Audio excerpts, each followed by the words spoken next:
රටේ වෙද්දු රටේ ලෙඩ්ඩු බලා ගනිද්දෙන් රටේ ලොක්කො රටේ කෑලි බෙදා ගනිද්දෙන් පෝලිමෙ ඉන්ටා යමු පෝලිමෙ ඉන්ටා ගෑස් බෙදන්න තැනක් සොය සොයා අද මේ ඉරිදටත් මේ ප්‍රාදේශීය ලේකම් කාර්යාලය ඇරලා තියෙන්නේ කියලා මට 18 බේගල් ඇත බාලා එළියට ගියාට මොකද මෑහෙලක රෙජිස්ට්‍රාර් ආලාමිට අමතක වුණා එන අද ඉරිද බවනේ උඹ රාවි කරන්න එපා. උඹ ගිල්ලා සුරාබදු පනතේ සංස්කාරක රසාව කිල්ල ගනි.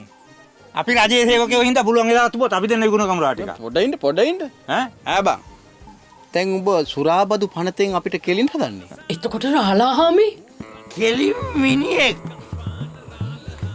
දෙගල් දොරුවේ විවාහ රෙජිස්ට්‍රාර් කොකම් පානගේ ලක්දාස් මොහන්දිරන්. ඔව් අම්මේ. කියන්නේ අපේ ගෙදර ළමයි ගාන තීරණය වෙන්නේ පවුලේ ආදායම අනුව නෙමෙයි නෝනා. එහෙනම් කොහමද? අපේ මිනිහා බීලා ආවහම මම නාලා හිටියම ඒ හොඳටම ඇති.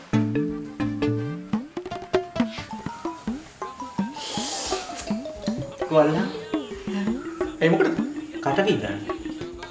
ඔයාගේ මලයා මේ පාර මිනිහාගේ අලුත් ඡන්ද කැම්පේන් එක කරන්න හදන්නේ මේ අපේ ගෙදරේ.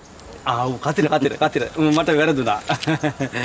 ඉතින් බට කොටම් වැරදුනේ අපිට කතර ගහලා තමයි මේ දෙන මේ රට දාලා පනිමුකෝ බ්‍රෝලා පාස්පෝර්ට් ගන්න යමුකෝ දැන් පාස්පෝර්ට් ගන්න යමුකෝ දැන් රටේ වෙද්දු රටේ ලෙඩ්ඩු බලා ගනිද්දෙන් රටේ ලොක්කො රටේ කෑලි බෙදා ගනිද්දෙන් පෝලිමෙ ඉන්ටා